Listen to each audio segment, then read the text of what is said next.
Hello friend, आज हम सीखेंगे अभाज्य गुणनखंड विधि से लॉसर निकालना मतलब एलसीएम निकालना। जैसे पहला सवाल है 20 और 24 का एलसीएम निकाले अभाज्य गुणनखंड विधि से। तो देखिएगा, इसको हम बता रहे हैं। सबसे पहले हम 20 का निकालेंगे अभाज्य गुणनखंड।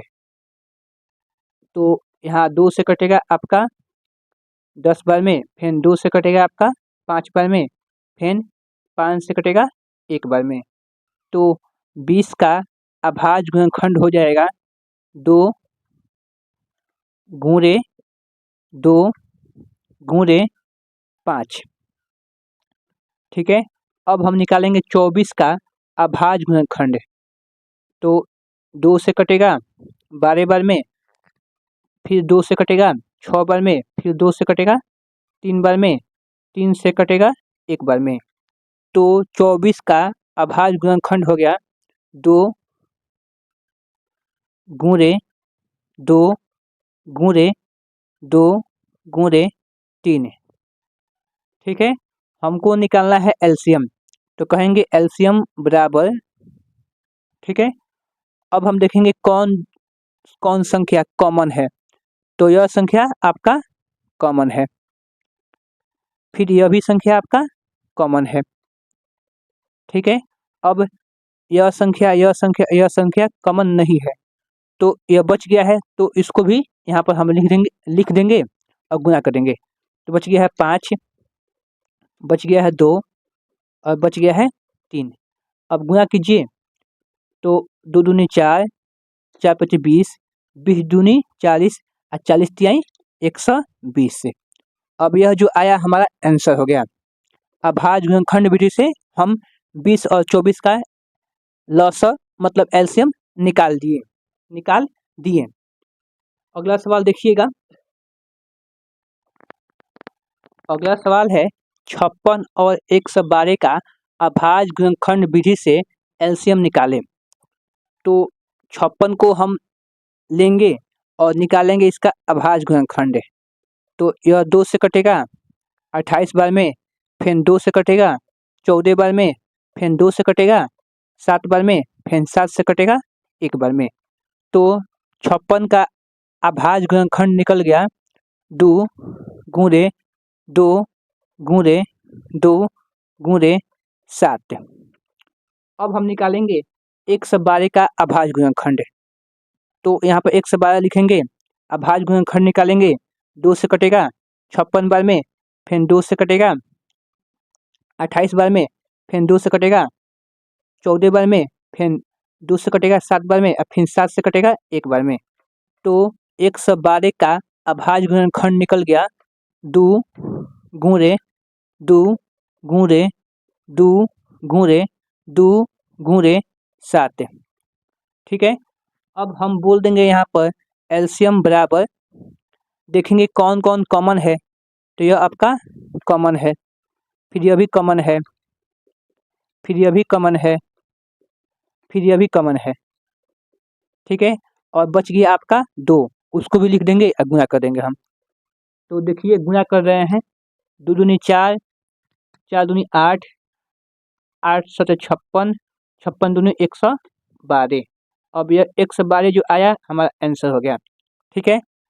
अब हम सीखेंगे 3 संख्याओं का अभाज्य गुणनखंड विधि से एलसीएम निकालना। जैसे सवाल है 20, 24, 28 का अभाज्य गुणनखंड विधि से एलसीएम निकालें। तो 20 का हम निकालेंगे अभाज्य गुणनखंड। 2 से कटेगा 10 बार में, 2 से कटेगा 5 बार में, फिर 5 से कटेगा 1 बार में। तो 20 का निकल गया अभाज्य गुणनखंड 2 गुणे 2 गुणे गुणे 5, 2 गुणे 2 गुणे 5। अब हम निकालेंगे 24 का अभाज्य गुणनखंड। ठीक है। 2 से कटेगा 12 बार में, 2 से कटेगा 6 बार में, 2 से कटेगा 3 बार में, 3 से कटेगा 1 बार में। तो 24 का अभाज्य गुणनखंड निकल गया 2 गुणे 2 गुणे 2 गुणे 3। अब हम निकालेंगे 28 का अभाज्य गुणनखंड। ठीक है। 2 से कटेगा 14 बार में, 2 से कटेगा 7 बार में, 7 से कटेगा 1 बार में। तो 28 का अभाज्य गुणनखंड निकल गया, 28 का अभाज्य गुणनखंड निकल गया 2 गुणे 2 गुणे 7। ठीक है, अब हमको निकालना है एलसीएम। तो कहेंगे एलसीएम बराबर, देखेंगे कौन कौन संख्या तीनों में कॉमन है। तो तीनों में आपका ई कॉमन है। ठीक है, फिर यह भी कॉमन है। ठीक है, अब कोई संख्या तीनों में कॉमन नहीं है। अब हम देखेंगे कौन कौन संख्या दो गो में कॉमन है। तो कोई संख्या दो गो में कॉमन नहीं है। अब छोड़ देंगे और जो बचा है उसको लिखेंगे। तो बचा है 5, बचा है 2, फिर बचा है 3, फिर बचा है 7। इसको लिखेंगे, गुणा करेंगे अब हम। तो 2 दूनी 4, 4 पचे 20, 20 दूनी 40, 40 तीन 120 और 120 सत्ते 840। यह जो आया हमारा आंसर हो गया। ठीक है,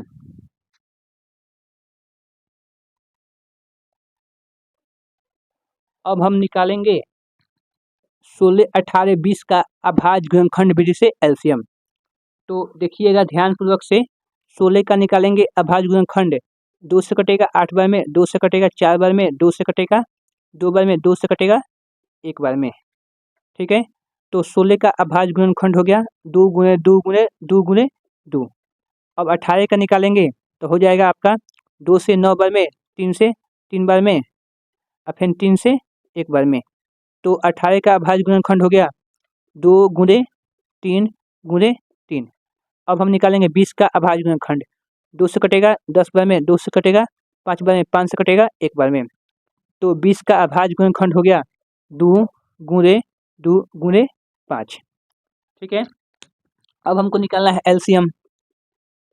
ठीक है, तो देखेंगे कौन संख्या तीनों में कॉमन है। तो तीनों में आपका ई कॉमन है।